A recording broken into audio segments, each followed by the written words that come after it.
기업 경영에 관심 있는 분들은 잘 아시겠지만 몇 년 전에 짐 콜린스가 쓴 책이 한 권 있죠. Good to Great라고 하는 좋은 것을 너무 위대함으로 라고 번역할 수 있는 책이 나왔습니다. 이 책은 짐 콜린스가 그의 연구팀 21명과 함께 5년 동안 미국 내에 1435개의 좋은 회사를 리서치한 결과를 담고 있습니다. 나쁜 회사가 아니라 미국 내에서 좋다는 good company 1435개를 선정하고 지난 70년간의 성장 과정을 조사한 결과 그 중에서 11개만 great company, 위대한 회사로 남아있고 나머지는 다 그저 그렇든지 거의 사라진 상태가 되는 것을 발견하게 됐습니다. 이유가 무엇인가? 그것은 좋다고 하는 현실에 만족한 나머지 새로운 변화를 시도하지 않았기 때문이라고 합니다. 그래서 짐 콜린스가 남긴 유명한 말이 좋은 것은 위대함의 적이다. The good is an enemy of the great. 좋다고 하는 것은 위대함에 대한 적이다. 그렇게 표현했습니다. 우리가 현실이 안 좋아하게 되면 더 이상의 발전은 없습니다. 아무리 현실이 좋아 보여도 끊임없이 도전하고 변화를 추구할 때에 더 나은 방향으로 나아갈 수가 있고 한 발짝 더 앞서갈 수가 있는 것입니다. 우리 크리스찬 삶도들은 마찬가지라고 생각합니다. 주어진 현실에 안주하게 되면 우리는 스스로 퇴보하게 됩니다. 그러나 끊임없이 도전하고 변화를 추구하게 되면 이것을 통해서 하나님의 새 일을 시작할 수가 있고 기뻐하시는 하나님 사회의 비전들을 감당해 낼 수가 있습니다. 이것은 개인의 삶도 마찬가지고 교회 사역도 마찬가지라고 생각합니다. 주어진 현재에 만족하고 머물게 되면 하나님께서 준비해 놓으신 더 큰 차원의 비전을 놓치게 되고 결과적으로 하나님이 기뻐할 영광을 향해 나아갈 수가 없습니다. 이런 면에서 저희 교회가 성전 완공이라고 하는 너무나 귀한 축복을 받긴 했습니다마는 여기에 만족한 나머지 이 자리에 머물게 된다면 하나님이 정말 저희 교회를 통해 이루기를 원하시는 더 큰 차원의 꿈은 성취할 수가 없는 것입니다. 이런 측면에서 현재 우리에게 주어진 축복도 아름답고 귀한 것이긴 하지만 어떻게 하면 거기 머물지 않고 이것을 넘어서서 하나님 사회제에 더 큰 비전을 이룰 수가 있을 것인가? 오늘 같이 봉독한 본문을 통해서 이것을 함께 나누보려고 합니다. 오늘 같이 본문에 보시면은 새 성전의 영광에 대한 말씀이 오늘 본문에 기록된 내용입니다. 먼저 1절 말씀을 잠깐 보시면 이 말씀이 선포된 날짜가 소개되어 있습니다. 일곱째 달 곧 그 달 21일에 여호와의 말씀이 선지자 학개에게 임하니라 그랬어요. 일곱째 달 21일이라 그 말은 우리 유대 원력으로 말하자면은 물론 7월 21일이긴 하지만 사실 티쉔이라고 하는 유대인의 절기 가운데에 3대 명절 중에 하나인 초막절이 끝나는 날이 7월 21일입니다. 초막절이라는 절기는 일곱 번째 달 15일부터 시작해서 21일까지 지키게 되죠. 이 절기가 오게 되면 이스라엘 백성들은 그들의 광야 생활을 기념하면서 실제로 장막을 만들고 온 가족이 그 안에 들어가서 광야 체험하는 시간을 갖는다고 합니다. 뿐만 아니라 이 초막절이 끝나는 날이 되면 그들이 광야를 헤맬 때에 목이 말라 있을 때에 하나님께서 무리바에서 생수가 터져 나오게 하신 것을 기억하기 위해서 제사장들이 실로암 못에서 물을 길러다가 성전 제단에 붓는 행사를 합니다. 요한복음 7장에 보면은 바로 이날 예수님께서 성전 앞에 서셔서 다음과 같이 선포를 하셨죠. 누구든지 목마르거든 내게로 와서 마시라. 나를 믿는 자는 성경의 이름과 같이 배에서 생수의 강이 흘러나오리라. 이 말씀하신 날이 정확하게 바로 초막절이 끝나는 날, 명절의 마지막 날 예수님께서 이 말씀을 선포한 것입니다. 그러므로 이 날은 7월 20일은 유대인들에게 있어서는 굉장히 중요한 날이고 큰 성회가 모이는 그런 날인데 하나님은 학개 선지자를 통해서 특별히 2장 9절 말씀 보시면은 다음과 같은 말씀을 그 온 백성 앞에 선포하게 하셨습니다. 이 성전의 나중 영광이 이전 영광보다 크리라. 이 성전이 갖게 될 장차 갖게 될 미래적인 영광이 과거에 가졌던 영광보다도 더 위대하고 클 것이다. 그렇게 말씀하셨어요. 여기서 말하는 이전 영광, 과거의 영광은 실제로 무엇을 의미할까요? 즉 솔로몬 성전의 영광을 의미하는 것입니다. 역대상 22장에 보시면은 솔로몬이 성전을 지을 때 굉장히 화려하고 크게 지었습니다. 모든 나무는 백향목으로 했습니다. 모든 기둥은 순금으로 입혔어요. 모든 기구들은 은과 금으로 만들었습니다. 금만 10만 달란트가 사용되었고 은이 100만 달란트, 요즘 돈으로 계산해 보았더니 353억 달러나 되는 엄청난 돈을 투자해서 지은 성전이 솔로몬 성전이었습니다. 그러므로 솔로몬 성전은 화려하고 창대하고 영광된 그런 성전인데, 이제 겨우 뼈대만 올라간, 이제 스룹바벨에서 겨우 기초만 닦은, 아직 물을 부을 제단조차 만들어지지 아니한 이 성전의 영광이 어떻게 솔로몬의 영광보다 더 크다는 것일까요? 우리는 여기서 한 가지 깨달아야 될 중요한 사실이 있습니다. 지금 하나님께서 말씀하시는 영광은 건물에 대한 것이 아니라는 것을 알 수가 있습니다. 그 건물의 화려함이나 광대함에 대해서 영광이라는 표현을 쓴 것이 아니라 이 성전이 담게 될 비전에 대해서 말씀하고 계시는 것입니다. 물론 성전의 외형도 중요합니다. 규모도 중요하고 화려함도 중요하지만 아무리 잘 지어진 건물이라고 할지라도 그 안에 담겨져야 될 것이 바르게 담겨지지 않는다면 그 성전은 가치가 없는 것입니다. 그래서 오늘 7절 말씀 이하를 읽어보게 되면 정말 하나님께서 말씀하신 영광의 핵심은 참 보배이신 예수 그리스도가 그 성전에 임할 때에, 주님께서 성전을 통하여서 하나님의 영광된 나라를 이렇게 펼쳐나가기 시작하실 때에, 그때 비로소 하나님의 영광이 극대화되어지고 하나님이 기뻐하는 비전이 성취되어지는 것입니다.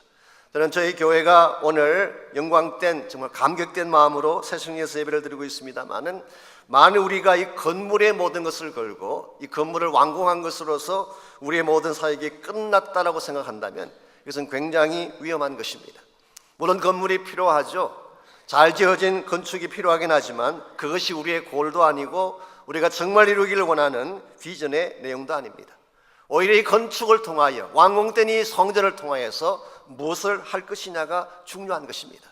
예수 그리스도의 복음이 확장되어지고 하나님의 나라가 이루어지는 이 더 높은 차원의 목적을 감당하지 않는다면 아무리 잘 지어진 성전이라고 할지라도 하나님께는 의미가 없을 가능성이 많습니다. 이런 면에서 하나님이 정말 기뻐하시는 더 큰 차원의 비전, 더 큰 차원의 영광을 이루려면 무엇이 필요한지 오늘 본문을 통해서 함께 정리해 보려고 합니다. 저희 교회가 앞으로 정말 이와 같은 큰 성전을 가지고 하나님의 더 큰 차원의 비전을 이루려면 실제로 무엇이 필요한지 세 가지 차원에서 말씀을 드리겠습니다. 첫 번째는 바른 안목이 필요합니다. 여러분의 보는 눈이 바로 되어야지 하나님의 더 큰 영광을 향해 나아갈 수가 있습니다. 3절 말씀 보겠습니다. 너희 가운데 남아있는 자 중에서 이 성전의 이전 영광을 본 자가 누구냐? 이제 이것이 너희에게 어떻게 보이느냐? 이것이 너희 눈에 보잘것없지 아니하냐? 아마도 그 당시 유대인들 가운데는 바벨론 포로 전에 태어나서 옛 성전의 영광을 보았던 사람들이 제법 있었던 것 같습니다. 그리고 maybe 이 말씀을 기록한 학계 선지자 본인도 옛 성전의 영광을 보았을 가능성이 많습니다. 그래서 많은 성경학자들은 학계가 이 말씀을 기록할 당시의 나이를 75세 정도로 추정을 하고 있습니다. 자, 과거에 솔로몬 성전을 보았던 이 사람들의 관점에서 본다면 지금 새로 지어지는 스룹바벨의 성전의 모습이 어땠을까요? 규모나 화려함이 있어서 초라하기 짝이 없었을 것입니다. 그래서 오늘 본문에서 너희들이 보기에 이것이 초라하고 보잘것없지 아니하냐라고 되물은 이유가 여기에 있습니다. 그러나 여러분들, 우리가 성전을 보든지 하나님의 사역을 보든지 바른 눈을 갖지 아니하면 진짜를 볼 수가 없습니다. 지금 많은 유대인들은 이 성전의 외형을 가지고 크다 작다 평가하고 있지만 사실은 더 중요한 것은 성전 속에 무엇을 담을 것이냐, 이게 더 중요한 과제인 것입니다. 하나님의 임재가 있고 그 속에 진리와 사랑이 담겨져 있다면 외형에 상관없이 그것은 아름다운 성전이 되는 것입니다. 아무리 겉모양이 화려하고 아름다워도 그 안에 정말 하나님이 찾으시는 참된 가치가 없다면 그 성전은 껍데기에 불과한 것입니다. 신약 성경에 보게 되면 교회라는 단어가 나오는데요, 교회라는 단어를 쓸 때 단 한 번도 건물을 지칭한 적이 없습니다. 에클레시아라는 이 단어는 항상 people, 사람을 지칭하는데 사용이 됐어요. 부름을 받은 사람들, 부름받고 구원받은 people이 바로 교회인 것입니다. 그러므로 하나님의 교회가 아름다워지려면 외형을 꾸미기보다는 교회를 구성하고 있는 여러분 한 사람 한 사람이, 여러분과 제가 하나님 앞에 아름다운 존재가 되어야 하는 것입니다.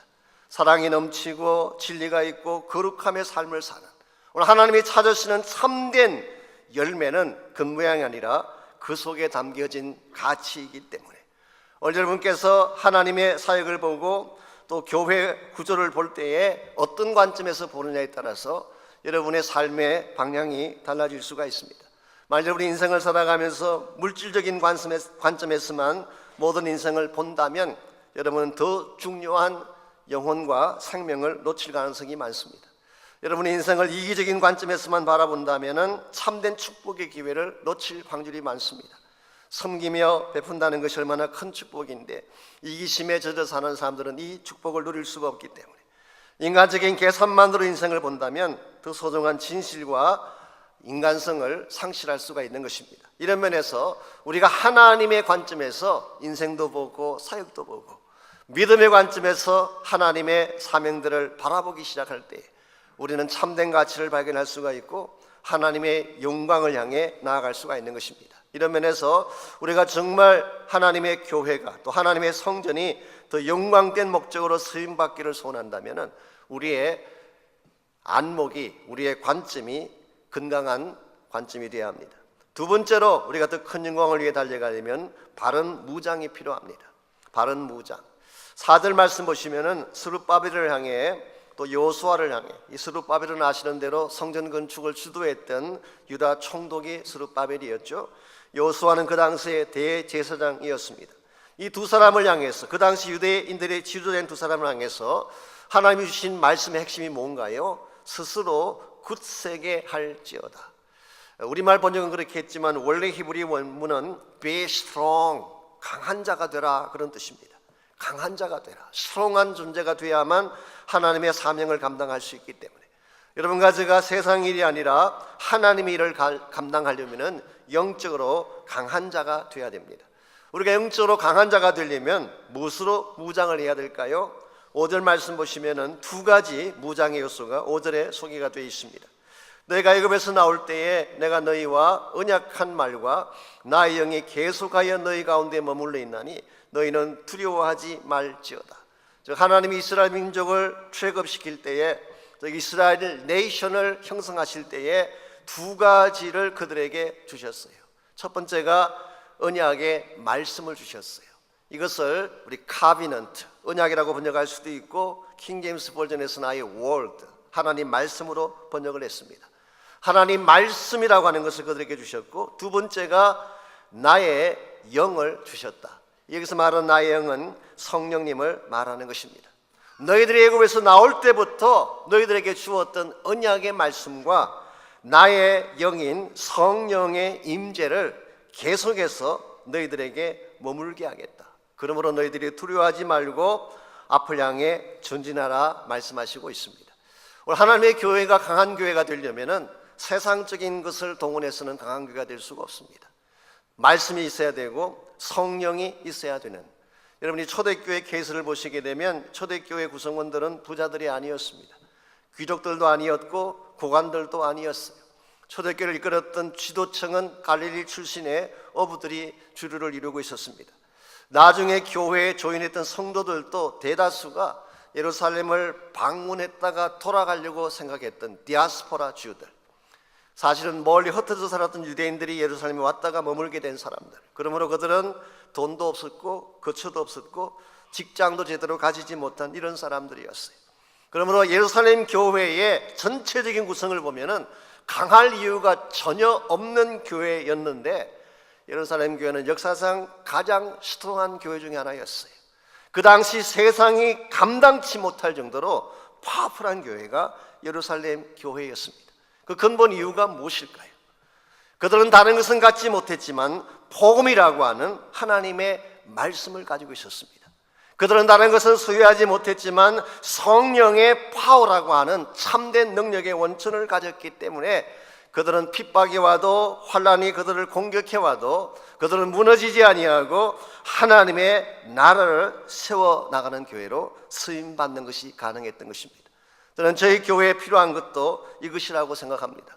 물론 세상적인 것도 필요하긴 하겠죠. 세상적인 프로그램이나 여러 가지 많은 것들도 필요 없다는 것은 아니지만, 그러나 정말 교회가 교회다워지려면 말씀이 있어야 됩니다. 진리가 있어야 됩니다. 복음이 살아있을 때 교회가 교회다워지는 것입니다. 뿐만 아니라 교회가 참된 능력을 행사하려면 성령의 파워가 필요합니다. 초대교회가 탄생하게 된 근본 이유가 무엇이었나요? 오순절 성령이 임하시면서 교회가 시작됐습니다. 이 성령의 임재와 함께 시작된 것이 교회라고 한다면 성령을 떠나서 어떻게 교회가 교회다워질 수가 있겠어요? 오늘 현대 교회가 정말 있어야 될 말씀에 대해서는 관심이 없고, 우리 모두가 정말 사모해야 될 성령의 임재에 대해서는 관심이 없고, 수많은 프로그램들과 수많은 사역들로 가득 채우려고 할 때에 교회는 본질적인 능력을 상실하게 되고 결국 복음의 힘을 잃어버린 교회가 될 수밖에 없는 것입니다. 이런 면에서 저는 저희 교회가 이제 새로운 성전에서 새롭게 예배를 시작하는 오늘 첫 시간에 정말 이 교회가 말씀으로 가득 찬 교회가 될 수 있도록, 성령의 임재가 넘치는 교회가 될 수 있도록 기도해 주시기를 바랍니다. 저희들이 내일 아침부터 40일간의 특별 새벽 기도를 시작하는 이유도 여기에 있습니다. 만약 인간의 능력과 힘으로 교회를 이끌 수 있다면 기도하지 않고도 가능하겠죠. 여러분의 가정의 문제나 일반적인 삶의 터전 가운데라는 모든 문제들을 여러분이 가진 능력으로 다 처리할 수 있다면 기도 없이 살아도 되겠죠. 그러나 이미 우리가 알고 있는 것처럼 우리의 능력으로 할 수 있는 일이 별로 없습니다. 질병이 찾아왔을 때에, 가정의 위기가 찾아왔을 때에, 자녀들이 어려움 가운데 처했을 때에 우리의 노력과 힘만으로 풀리던가요? 되지 않습니다. 기도할 때 하나님께서 힘을 주시는 것입니다. 기도할 때에 불가능을 이길 수가 있고, 기도할 때에 질병이 떠나가게 되고 승리할 수가 있는 것입니다. 그러므로 사랑하는 성도 여러분, 그냥 침상에 누워서 안 된다, 힘들다 탄식하기보다는 내일 새벽 이 자리로 꼭 나오시기 바랍니다. 40일을 작정하고 부르짖어 보십시오. 재발하남 떠나갈 수 있어요. 돌아오지 않는 자녀들 돌아오게 됩니다. 우리 신분에 대한 문제, 가나다에 대한 문제도 해결받을 수가 있습니다. 이것은 제 개인적인 의견이 아닙니다. 성경이 그렇게 말씀하고 있어요. 예레미야 33장 2절과 3절을 보십시오. 이를 행하시는 여호와, 그것을 만들어 성취하시는 여호와, 그의 이름을 여호와라 하는 이가 이와 같이 말하노라.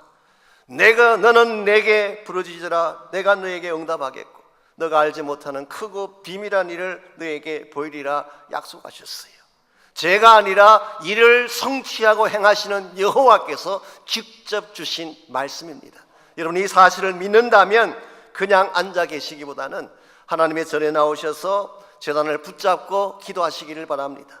하늘이 열리도록, 성령께서 임하시도록, 이 제단 전체에 성령의 불이 임하도록 기도해 주시기를 부탁드립니다. 그때에 교회가 교회다워지고 하나님이 기뻐하는 역사들을 이룰 수가 있기 때문에, 이와 같이 저희들이 현실에 안주하지 아니하고 더 큰 차원의 비전을 향해 나가기를 소원한다면 1차적으로는 우리의 안목이 바뀌어야 됩니다. 모든 것을 믿음의 안목으로 보는, 인간적인 시각으로 보면 안 될 일이지만 믿음으로 보면 모든 게 다 가능해요. 이 우리의 안목의 변화. 두 번째로 우리가 말씀과 성령으로 무장하는 것이 필요합니다. 마지막 세 번째로 우리가 더 큰 차원의 비전을 향해 나가기를 정말 소원한다면 바른 사역이 필요한 것입니다. 우리 삶에서 마땅해야 될 우리 인생의 과제, 우리 인생의 사명을 의미합니다. 6절 말씀 보겠습니다. 만군의 여호와가 이같이 말하노라. 조금 있으면 내가 하늘과 땅과 바다와 육지를 진동시킬 것이요 또한 모든 나라를 진동시킬 것이며 모든 나라의 보배가 이르리니 내가 이 성전의 영광이 충만하게 하리라. 여기 보배라고 하는 단어가 나옵니다. 보배. 이 보배라는 단어를 어떤 분들은 은과 금을 상징하는 것으로 보는 분도 계시지만 6절 7절의 문맥을 보시면 이 보배가 그런 것이 아닌 것을 금방 알 수가 있습니다. 히브리 말 원어를 보게 되면 이 보배로 번역한 이 단어가 사모함이라고 번역할 수 있는 단어, 사모함. 그래서 NIV 같은 성경도 이 사모한, 모든 나라들이 사모하는 분이 오실 것이다, 그렇게 번역을 했어요. 킹제임스 버전도 마찬가지입니다. 그러므로 여기서 말하는 보배는 단순한 은금보화를 말하는 것이 아니라 우리 인생의 참 보배이신 예수 그리스도를 말하는 것입니다. 그래서 6절에 보시면은 조금 있으면 하늘과 땅과 바다와 육지가 진동할 것이다. 이것은 바로 우주적인 차원의 진동을 말하는 것입니다. 구약 성경은 일반적으로 초림의 예수님과 재림의 예수님을 구별하지 않기 때문에 잘 구별은 되지 아니하지만, 그러나 오늘 이 말씀의 컨텍스트는 메시아께서 오실 때를 염두에 두고 주신 말씀이에요. 그래서 그날이 오면, 잠깐 후가 되면 온 천지 만물이 진동을 하고 모든 나라들이 진동하는 날이 오게 될 것이다. 그 이유는 뭐냐고 하면 참 보배이신 메시아께서 오시기 때문에. 실제로 신약 성경을 보시게 되면 예수님께서 오시자 온 세계가 진동했어요. 그 당시에 잘못된 가치관들, 어두운 권세 가운데 살아가던 온 세계가 upside down 됐어요. 뒤집어지고 변화되는 역사가 일어났어요. 복음의 진리 앞에, 하나님의 위대한 선포 앞에 온 세계가 바뀌어지는 역사가 일어났습니다. 예수님께서는 이와 같이 복음을 통하여 하나님의 나라를 이 땅에 시작하시고, 주님은 성천에 올라가시면서 그 사명을 오늘 여러분과 저에게 맡겨주셨어요. 그것이 바로 마태복음 28장 18절에서 20절에 기록된 우리 흔히 말하는 Great Commission, 예수님의 지상 대사명이 된 것입니다. 한마디로 요약하면 너희는 가서 모든 족속을 제자 삼으라. Make disciples of all nations. 모든 족속을 예수의 제자를 삼으라. 그래서 우리는 나가서 복음을 전거해야 되고, 복음을 전할 뿐만 아니라 그들을 양육해야 되고, 그들을 교회 안에서 잘 길러내어서 참 예수의 제자가 되어서 또 다른 복음의 전거자로 만드는 사명, 이것이 하나님이 저희 교회에 주신 사명이고 우리 모두가 감당해야 될 소중한 사명입니다. 하나님은 라이프웨이 비전 센터를 저희들에게 주셨어요. 저희들이 있는 이 새 건물의 이름이 라이프웨이 비전 센터입니다. 라이프웨이가 누구 이름인지 혹시 아세요? 예수님의 이름이 라이프웨이예요. 내가 곧 길이요 진리요 생명이니 그러셨어요. 라이프웨이는 예수님의 이름입니다. 예수 그리스도가 길이 되고 예수 그리스도가 생명이신 이와 같은 비전을 이루는 처소가 바로 저희들에게 주신 새 성전입니다. 그러므로 이제는 우리가 이 성전을 완공한 후에 단순히 우리끼리 좀 더 잘 먹고 편안하게 누리기 위해서 이 성전을 사용할 것이 아니라 열방을 향해 복음을 전가하고 하나님의 나라를 이루는 데에 이 성전이 쓰임받아야지 지난 4년 동안 여러분께서 기도하신 열매가 있는 것이고, 또 하나님께서 이 성전을 주신 목적도 이루어지게 되는 것입니다. 사랑하는 형제자매 여러분, 이제부터 시작입니다. 이제부터 하나님의 킹덤 비전을 향해 온 성도가 한 마음이 되어서 복음의 돛을 올리고 복음의 항해를 시작해야 될 때가 왔습니다. 이제는 저희 교회가 그저 그런 교회로, 또 하나의 교회로 가만히 멈추기보다는 마지막 시대에 주의 복음을 책임지고 전 세계 열방을 가슴에 품고 하나님의 나라를 세워나가는 교회가 될 수 있도록 여러분 한 분 한 분이 헌신해 주시고 이것을 위해 기도해 주시기를 부탁드립니다. 그래서 내일 새벽 피곤하실지 모르지만 여러분 꼭 나오십시오. 정말 솔로몬이 성전을 완공한 후에 하나님 앞에 기도할 때 하늘에서 불이 쏟아졌다고 기록합니다. 성령의 불이 이 전 가운데 가득 넘칠 수 있도록, 그래서 우리 온 성도들이 성령 받고 변화되어지고 새롭게 그리스도의 군사로 일어나는 역사가 있도록 여러분이 기도해 주시고 동참해 주시기를 바랍니다. 그래서 주님 오시는 그날까지 저희 교회가 멈추지 아니하고 더 높은 차원의 비전을 향해 달려나가서 하나님의 영광을 선포하고 주의 나라 비전을 이루는 교회가 될 수 있도록 여러분 합심해서 기도해 주시기를 바랍니다.